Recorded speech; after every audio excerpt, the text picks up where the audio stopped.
حابیل اور قابیل۔ اللہ تعالیٰ نے انسان کو پیدا کرنے سے پہلے، بہت پہلے ہی زمین و آسمان بنا لیے تھے، اور اس وقت انسانی زندگی ابتدائی حالت میں تھی۔ حضرت آدم علیہ السلام اور حضرت حوا علیہ السلام جب زمین پر آباد ہوئے تو ان کے ہاں کئی بچے پیدا ہوئے۔ ان میں سے 2 لڑکوں کے نام حابیل اور قابیل تھے۔ قابیل عمر میں بڑا تھا، وہ کسان تھا اور فصلیں اگاتا تھا۔ حابیل ایک چرواہا تھا اور بھیڑ بکریاں پالتا تھا۔ حابیل نیک نوجوان تھا جبکہ قابیل ظالم تھا۔ وہاں ایک خاتون تھیں، دونوں بھائی چاہتے تھے کہ اس خاتون سے اس کی شادی ہو جائے۔ اس طرح جھگڑا شروع ہو گیا۔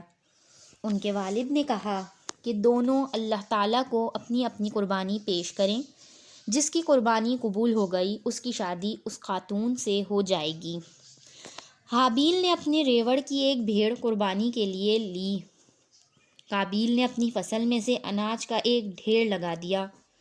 دونوں نے اپنی اپنی قربانی پہاڑ کی چوٹی پر رکھ دی کہ دیکھیں کس کی قربانی قبول ہوتی ہے۔ آسمان سے ایک آگ آئی جس نے حابیل کی بکری کو جلا ڈالا۔ قابیل کا اناج کا ڈھیر ویسے ہی پڑا رہا۔ اس کا مطلب تھا کہ حابیل کی قربانی قبول ہو گئی اور قابیل کی قربانی قبول نہیں ہوئی۔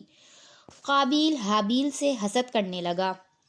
ایک بار اس نے حابیل سے پوچھا کہ تمہاری قربانی کیوں قبول ہوئی اور میری قربانی کیوں قبول نہیں ہوئی؟ حابیل نے کہا کہ قربانی صرف اسی کی قبول ہوتی ہے جو نیک ہوتا ہے۔ یہ سن کر قابیل کو اس قدر غصہ آیا کہ اس نے حابیل کو مار ڈالا۔ اب قابیل کو سمجھ نہیں آ رہا تھا کہ حابیل کی لاش کا کیا کرے۔ اسے ایک کوا دکھائی دیا جو ایک دوسرے کوے کے مردہ جسم کو زمین میں دفن کر رہا تھا۔ قابیل نے حابیل کی لاش دفن کر دی۔ اللہ تعالیٰ نے قابیل کو اس کے جرم کی سزا دی اور اس کی باقی عمر عذاب میں گزری۔